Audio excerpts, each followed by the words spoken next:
বিসমিল্লাহির রহমানির রহিম।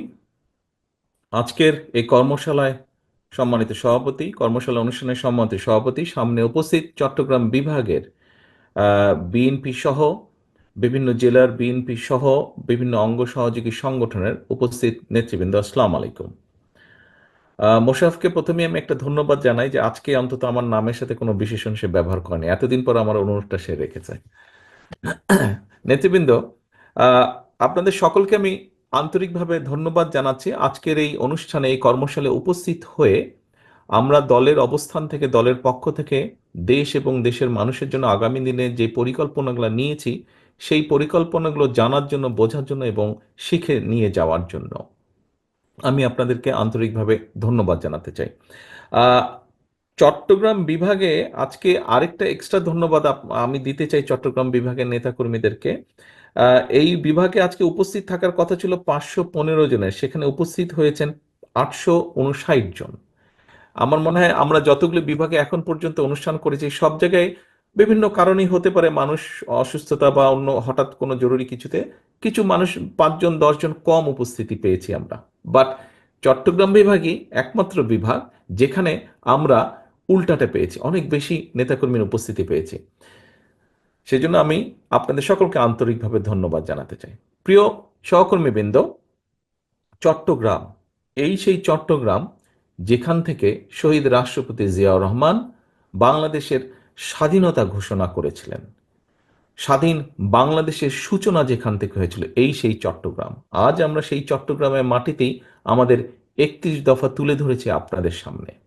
সহকর্মীবৃন্দ, এই 31 দফাটি প্রথমে ছিল 27 দফা, পরবর্তীতে এটি 31 দফা হয়েছে। কারণ বাংলাদেশের প্রো ডেমোক্রেসি যে দলগুলো আছে, আন্দোলনরত, আমরা স্বৈরাচারের পলাতক স্বৈরাচার যে তার বিরুদ্ধে আন্দোলনরত যতগুলো দল ছিল, সকল দলের মতামতের ভিত্তিতে পরবর্তীতে আমরা এই 31 দফা দিয়েছি।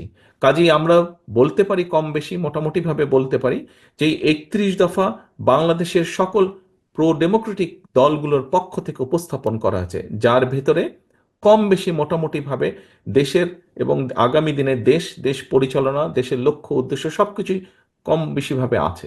এখানে একটি প্রশ্ন এসেছে, আমাদের ছাত্রদলের এক নেতা আমাদের প্রশ্ন করেছে যে আমরা নতুন কিছু দিতে পারবো কিনা। উত্তরে পাবিল সাহেব বলেছেন যে ইয়েস, উনি দেখিয়েছেন, বলেছেন যে এটি কোনো ধর্মীয় গ্রন্থ নয় যে এখানে কোনো চেঞ্জ করা যাবে না, অবশ্যই করা যাবে।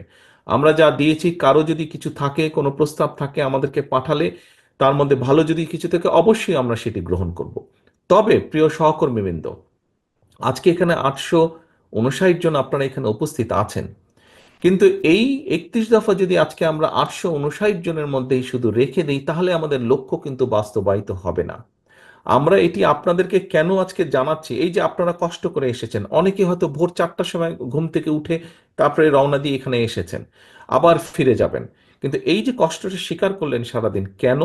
লক্ষ্য উদ্দেশ্য একটি, যে আমরা দেশ এবং দেশের মানুষের জন্য কিছু ভালো কিছু করতে চাই এবং এই কথাগুলো পৌঁছে দিতে হবে মানুষের কাছে।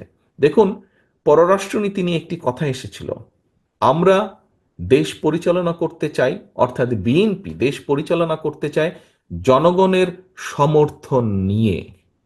আমরা চাই না, আমরা বলতে চাই না, আমরা বিশ্বাস করি না। অতীতে আমরা শুনেছিলাম একটি দলের একজন নেতা ভারত থেকে সে বলেছিল যে আমরা তাদেরকে রিকোয়েস্ট করে এসে যে কোনো মূল্যে তাদেরকে ক্ষমতায় রাখতে। আমরা চাই বিএনপি, আমরা এসব বিশ্বাস করি না। আমরা বিশ্বাস করি আমাদের ক্ষমতার উৎস হচ্ছে জনগণ এবং সেই জনগণের সমর্থন নিয়ে আমরা দেশ পরিচালনা করতে চাই। আমরা জনগণের সামনে যেতে চাই, জনগণের দুয়ারে যেতে চাই, জনগণকে বলতে চাই দয়া করে আমাদেরকে দেশ পরিচালনার সুযোগ দিন। সেজন্যই, কারণ আমরা এই 31 দফার মাধ্যমে আমরা আপনাদের জন্য কতগুলি লক্ষ্য নির্দিষ্ট করেছি। প্রিয় সহকর্মীবৃন্দ, আপনারা বিভিন্ন জেলার নেতৃবৃন্দ এসেছেন, আজকে কেন্দ্র থেকে নেতৃবৃন্দ এসেছে, কেন্দ্র থেকে স্পিকাররা এসেছেন, তারা আপনাদেরকে বুঝিয়েছেন, বলেছেন। আপনাদের মনে অনেক জিজ্ঞাসা আছে, আপনারা দেখেছেন ঢাকায় আমরা ফর্মালি এটাকে রিলঞ্চ করেছি, আপনাদের মনে অনেক জিজ্ঞাসা থাকতে পারে, সেই জন্য কেন্দ্র থেকে নেতৃবৃন্দ এসেছেন, তারা খুলে বলেছেন। এখন কিন্তু জেলার নেতৃবৃন্দের কাজ হবে আপনাদের থানা বা উপজেলা পৌর ইউনিয়ন তাদেরকে নিয়ে আপনাদেরকে এই জিনিসগুলো তাদের সামনে এক্সপ্লেন করে দেওয়া, এবং আপনাদেরকে কর্মসূচি নিতে হবে যে আপনাদের প্রত্যেক জেলায় নির্বাচনের সময় যেরকম এলাকা একদম পাড়া গ্রাম থানা ইউনিয়ন পৌরসভা ভাগ করে করে আপনারা গিয়ে লিফলেট দেন অথবা ধানের শীষ পৌঁছে দেন অথবা ভোটার আইডি নাম্বার দিয়ে আসেন, আপনারা ঠিক সেভাবে আপনাদেরকে কর্মসূচি গ্রহণ করতে হবে। প্রত্যেকটি জেলাকে তার নিজের উপজেলার নেতৃবৃন্দ বা থানার নেতৃবৃন্দ পৌরসভার নেতৃবৃন্দকে নিয়ে আপনাদের কর্মসূচি তৈরি করতে হবে। এখানে কিছুক্ষণ আগে জেলার নেতৃবৃন্দের কাছে কতগুলো একটি বক্স দেওয়া হচ্ছে, প্রত্যেক জেলায় একটি বক্স দেওয়া হচ্ছে। আপনাদের কাছে আজকে যেই ফোল্ডার দেওয়া হয়েছে এই ফোল্ডারের ভেতরে যেই বইগুলো আছে যেই কাগজগুলো আছে তারই কিছু অংশ প্রিন্ট করে আমরা আপনাদের কাছে দিয়েছি, এবং জেলার প্রত্যেক নেতৃবৃন্দকে একটা ইউএসবি দেওয়া হচ্ছে, অর্থাৎ তার মধ্যে সফট কপি দেওয়া আছে যাতে আপনারা প্রিন্ট করে নিতে পারেন। সহকর্মীবৃন্দ, আমাদের সঞ্চালক মোশাররফ বলেছে আমার পক্ষ থেকে ভারপ্রাপ্ত চেয়ারম্যানের পক্ষ থেকে দেওয়া হচ্ছে, না এটা ভারপ্রাপ্ত চেয়ারম্যানের পক্ষ থেকে দেওয়া হয়নি। বক্সগুলো বক্সগুলো আপনাদেরকে দেওয়া হচ্ছে দলের পক্ষ থেকে। এটি একটি দলের পরিকল্পনা, দলের পক্ষ থেকে আপনাদেরকে দেওয়া আছে। এখন দলের একজন কর্মী হিসাবে দলের একজন নেতা হিসাবে আপনাকে এটি নিয়ে যেতে হবে, মানুষের দ্বারে দ্বারে নিয়ে যেতে হবে। আমি আগেই বলেছি আমাদের সকল ক্ষমতার উৎস, শহীদ জিয়া যেটি বলে গিয়েছেন, সকল ক্ষমতার উৎস জনগণ। কাজেই জনগণের সমর্থন আমাদের দরকার, জনগণের সমর্থন নিয়ে আমরা দেশ পরিচালনা করতে চাই। সহকর্মীবৃন্দ, আমি প্রায় প্রত্যেকটি অনুষ্ঠানে একটি কথা বলে থাকি, আজকে সময় কম, আমি সংক্ষেপে তুলে ধরবো একটি কথা, এবং আপনাদেরকে আপনাদের নেতা হিসাবে আমি আপনাদেরকে নির্দেশনা দিব, আপনাদের সহকর্মী হিসাবে আপনাদেরকে আমি অনুরোধ করব। দেখুন, আমাদের কিছু কিছু সহকর্মীর মনে 5 তারিখের পরে একটি অদ্ভুত নতুন একটি অনুভূতি এসছে। কি মনে হচ্ছে যে আমরা বোধহয় সরকার গঠন করে ফেলেছি। প্রিয় সহকর্মী মিলে, আমরা সরকার গঠন করিনি, আমরা এখনো বিরোধী দল না, বিরোধী দলেই আমরা অবস্থান করছি, বা আমরা অন্তত যাই হোক সরকারি দলে আমরা নেই বা সরকারে আমরা নেই। আমাদের যে সকল সহকর্মী এরকম ভুল উপলব্ধি করছেন তাদের বিভিন্ন আচরণের জন্য বিভিন্নভাবে বিভিন্ন জায়গায় দল ক্ষতিগ্রস্ত হচ্ছে, দলের ইমেজ ক্ষতিগ্রস্ত হচ্ছে। প্রিয় সহকর্মীবৃন্দ, এর ভিতরে চট্টগ্রামেও কিছু কিছু ঘটনা ঘটেছে। আমি কঠোরভাবে আপনাদেরকে আজকে আপনাদের নেতা হিসেবে নির্দেশনা দিতে চাই, আপনাদের সহকর্মী হিসেবে আপনাদের কাছে বিনীত অনুরোধ করে বলতে চাই। দেখুন, আপনারা এখানে প্রত্যেকটি উপস্থিত 859 জন প্রত্যেকটি মানুষ আপনারা এক একজন বিএনপির প্রতিনিধি, আপনারা এক একজন কিন্তু বিএনপির প্রতিনিধি। আপনার এলাকায় আপনার যেখানে আপনি থাকেন, যেই যতটুকু জায়গা নিয়ে আপনার পরিচিতি, আপনাকে প্রত্যেকটা মানুষ আপনাকে চেনে বিএনপির একজন কর্মী বা বিএনপির একজন নেতা হিসেবে। হলেন আপনি বিএনপির, হলেন আপনি যুব দল, স্বেচ্ছাসেবক ছাত্র দল, শ্রমিক দল, তাঁতি দল, যেটাই হন না কেন, এন্ড অফ দ্য ডে আপনাকে মানুষ, আপনার যদি নাম হয়ে থাকে এরশাদুল্লাহ, আপনাকে ও বিএনপির এরশাদুল্লাহ, আচ্ছা, এইভাবে আপনাকে কিন্তু মানুষ চিনে। ও নাজিম, ও বিএনপির নাজিম, আচ্ছা, এইভাবে কিন্তু মানুষ আপনাকে চেনে। অর্থাৎ আপনি পরিচিত বিএনপির প্রতিনিধি হিসাবে। প্রিয় সহকর্মীবৃন্দ, আপনি যখন আপনার নিকট আত্মীয় স্বজনের বাসায় যান, আপনি নিশ্চয়ই আপনার চলাফেরা কথাবার্তা উঠা বসাতে এমন কিছুর পরিচয় দেন যাতে সেই আত্মীয়র মনে আপনার সম্পর্কে কোনো নেগেটিভ ধারণা না হয়। এটি নর্মালি আমরা করি, করি না? এটি নেগেটিভ ধারণা না হয়। সহকর্মীবৃন্দ, আপনি যখন এলাকায় পরিচিত বিএনপির প্রতিনিধি হিসাবে, কেন আপনি এমন কিছু করবেন, আপনার যেই কথা, আপনার যেই বিহেভিয়ার, আপনার যেই কাজের দ্বারা দলের ইমেজ, দল ক্ষতিগ্রস্ত হবে, কেন আপনি এটা করবেন? আপনার এলাকার মানুষ তো আপনারই স্বজন, আপনারই তো আপনজন। দুদিন পরে যখন ভোট হবে ইনশাল্লাহ, সেই ভোটের সময় তো আপনি ধানের শীষের পক্ষে ভোট করতে যাবেন, আপনি কোন মুখে তাদের কাছে ভোট চাইবেন? আজকে যদি এমন কোনো বিতর্কিত কথা বা বিতর্কিত কাজ আপনি করে থাকেন, তখন তো সে আপনাকে উল্টা ইনসাল্ট করবে যে ওই দিন এই কাজ করেছিল না, কেন এখন আসছে ভোট চাইতে আমার কাছে? এই কথা আপনাকে শুনতে হবে। আমাদের পক্ষে সম্ভব না, আমরা বিশ্বাস করি না দামি নির্বাচনে, আমরা বিশ্বাস করি না নিশিরাতের নির্বাচনে, আমরা বিশ্বাস করি না ব্যালট চুরির নির্বাচনে। আমরা বিশ্বাস করি জনগণের কাতারে। একজন নোয়াখালীর একজন বোন বলেছেন কিভাবে এই দেশের মা বোনেরা বিএনপিকে ভোট দেয়। আমরা সেই ভোটে বিশ্বাস করি যেখানে মানুষ লাইনে দাঁড়িয়ে নিরাপদে, নিরাপত্তার সাথে, স্বচ্ছভাবে, স্বাধীনভাবে, মুক্তভাবে, ভয়হীনভাবে ভোট দিয়ে যাবে। আমরা সেই নীতিতে বিশ্বাস করি, এবং সেটি যদি অর্জন করতে হয় আপনাদেরকে আজকে কিন্তু অনেক কিছুর পরিবর্তন করতে হবে। উঠা বসা চলাফেরা কথাবার্তা আপনাদের পরিবর্তিত করতে হবে আপনাদের নিজেদের। বারে বারে আমি বলছি, জনগণকে সাথে রাখুন, জনগণের সঙ্গে রাখুন।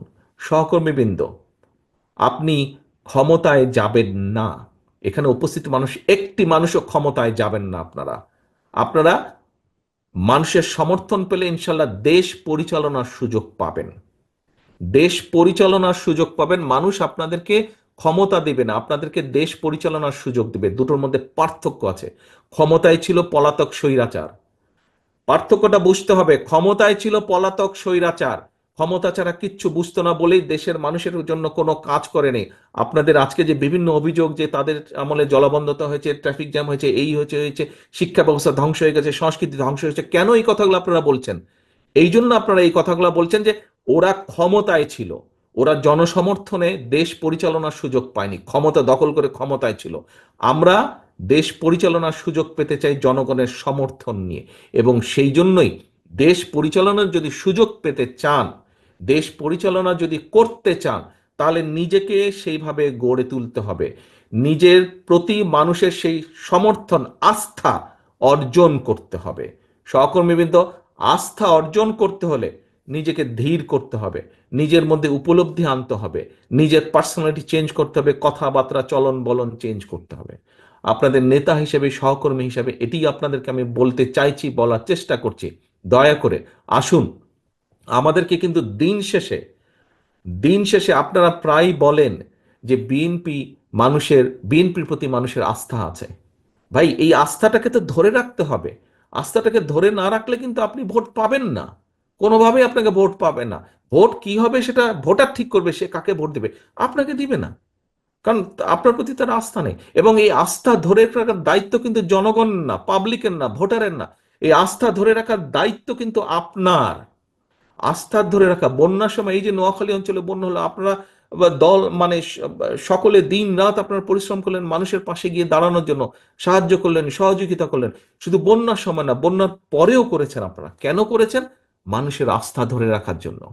ঠিক একইভাবে ভোট যতক্ষণ না হচ্ছে, আপনাকে সেই আস্থা ধরে রাখতে হবে। এবং ভোটে ইনশাল্লাহ আপনি জিতলে তখন আপনাকে কাজ করতে হবে এইগুলো বাস্তবায়নের জন্য। 31 দফা। কাজে ব্যাপারটি এত সহজ না, এবং ব্যাপারটি এত এত এত ছোটখাটো না, ব্যাপারটি অনেক সিরিয়াস ব্যাপার। এই ব্যাপারটি অনেক সিরিয়াস ব্যাপার। আপনি রাষ্ট্র পুনর্কাঠামো, আপনি রাষ্ট্র কাঠামো মেরামত, এখানে দেখুন, রাষ্ট্র কাঠামো মেরামত, এই মেরামত কিন্তু is a very serious matter. কাজেই আমাদেরকে সেভাবে প্রস্তুত হতে হবে।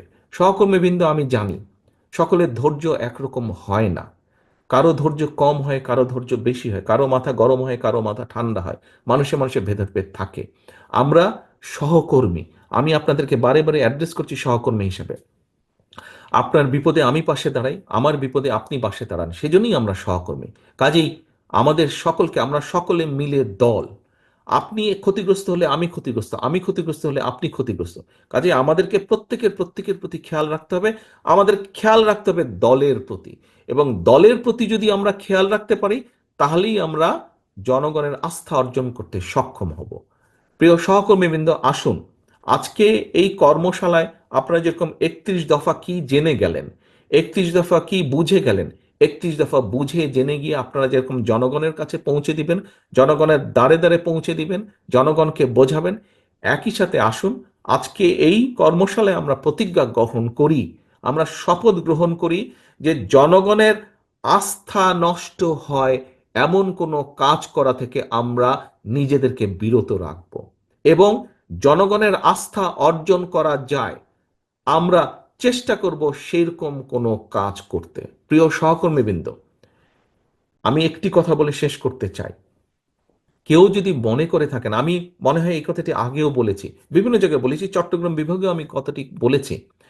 কেউ যদি আমরা ভেবে থাকি যে আমাদের প্রধান রাজনৈতিক প্রতিপক্ষ যাকে আমরা ভাবতাম, তারা মাঠে এখন দুর্বল, তারা নেই মাঠে বা মাঠে দুর্বল, এবং তাহলে আমাদের সব কিছু সোজা একদম সসর করে আমরা চলে যাব, আল্লাহর ওয়াস্তে এই কথাটি মন থেকে সরিয়ে দিন। কারণ আমার 35 বছরের রাজনৈতিক অভিজ্ঞতার আলোকে আমি যেটি বুঝি, আমার থেকে এখানে অনেক অভিজ্ঞতা সম্পন্ন রাজনীতিবিদ আছেন, আমি মনে করি তারা আমার সাথে একমত হবেন। আগামী যে নির্বাচন, এই নির্বাচন কিন্তু অনেক কঠিন। যে কোনো নির্বাচনের আমি মনে করি, যদি আমাদের প্রধান রাজনৈতিক প্রতিপক্ষ থাকতো, মাঠে থাকতে পারত, সেক্ষেত্রে নির্বাচন যতটুকু কঠিন হতো, আমি মনে করি নির্বাচন আগামী দিনে আরো কঠিন, তারা দুর্বল হয়ে যেতে আরো কঠিন। এখানে অনেক ষড়যন্ত্র চলছে এবং অনেক অদৃশ্য শক্তি আপনার বিরুদ্ধে কাজ করছে। অদৃশ্য শক্তি এখানে, ওই যে চট্টগ্রাম বন্দরে বললো না অনেক ষড়যন্ত্র কাজ করছে, একজন বললে প্রশ্ন করেছে, বাংলাদেশ জাতীয়তাবাদী দল বিএনপি তথা আপনার বিরুদ্ধে, যেহেতু আপনি বিএনপির প্রতিনিধি, আপনার বিরুদ্ধে অনেক ষড়যন্ত্র কাজ করছে। একটু ঠান্ডা মাথায় আল্লাহর বাস্তে এগুলো চিন্তা করুন আপনারা। আপনি ছাত্র দল হন, যুব দল, স্বেচ্ছাসেবক, বিএনপি, তাঁতি দল, মহিলা দল, যেই হন না কেন, আল্লাহর বাস্তে এগুলো একটু চিন্তা করুন। বহু ষড়যন্ত্র চলছে। এই ষড়যন্ত্রকে যদি উপড়ে ফেলতে হয়, এই ষড়যন্ত্রকে উতরে যদি আসতে হয়, আমাদেরকে ধৈর্যর পরিচয় দিতে হবে, আমাদেরকে ধৈর্যশীল হতে হবে, আমাদের আচরণ সেরকম হতে হবে। প্রিয় সহকর্মীবৃন্দ, আমি আশা করব, আমি বিশ্বাস করি যে যেই কথাগুলো আপনাদের সামনে শেষে আমি এসে বলেছি, আমি জানি সারাদিন শেষে আপনারা আজকে ক্লান্ত, খুব বেশি কথা শুনতে এখন ভালো লাগবে না, কিন্তু যে কথাগুলো না বললেই নয়, আমি আপনাদের সামনে সেই কথাগুলোই তুলে ধরেছি। আমি অনুরোধ করব, বিগত 15-16 বছর আপনারা অক্লান্ত অত্যাচার নির্যাতন সহ্য করে আপনারা এই জায়গায় এসে দাঁড়িয়েছেন। আসুন আমরা সকলে মিলে, আমরা যেই অত্যাচার নির্যাতন সকলে মিলে সহ্য করেছি, আমাদের সামান্য ছোট ছোট ভুলের জন্য যাতে আগামী দিনের আমাদের এই বিসর্জনগুলো, যাতে আমাদের এই বিসর্জন যাতে নষ্ট না হয়ে যায়, আমরা সেই ব্যাপারে সচেতন থাকি। যে অত্যাচার নির্যাতন সহ্য করেছি, এখনো বহু মানুষের নামে মিথ্যা মামলা আছে, এখনো সেই মামলা উঠে নাই, মামলার খড়গ এখনো রয়ে গেছে। কাজে আসুন, যেই নির্যাতন আমরা সহ্য করেছি, যেই বিসর্জন আমরা দিয়েছি, সেই বিসর্জন যাতে নষ্ট না হয়ে যায়, যেই কষ্ট করেছি সেই কষ্ট যাতে নষ্ট না হয়ে যায়, এই ব্যাপারে আমরা সচেতন থাকি। আমরা 31 দফা মানুষের কাছে নিয়ে যাব, মানুষের আস্থা ধরে রাখার জন্য যা যা করা প্রয়োজন আমি সেটাই করব। আমাদের শেষ কথা হোক, আমরা জনগণের সাথে আছি, আমরা ইনশাল্লাহ জনগণের সাথে থাকব, কারণ জনগণই, রাজনৈতিক দল হিসেবে জনগণই আমাদের শেষ ভরসা। প্রিয় সহকর্মীবৃন্দ, সকলে ভালো থাকবেন, সকলে সুস্থ থাকবেন ইনশাল্লাহ। আল্লাহ হাফেজ। বাংলাদেশ জিন্দাবাদ, বাংলাদেশ জাতীয়তাবাদী দল জিন্দাবাদ। আসসালামু আলাইকুম।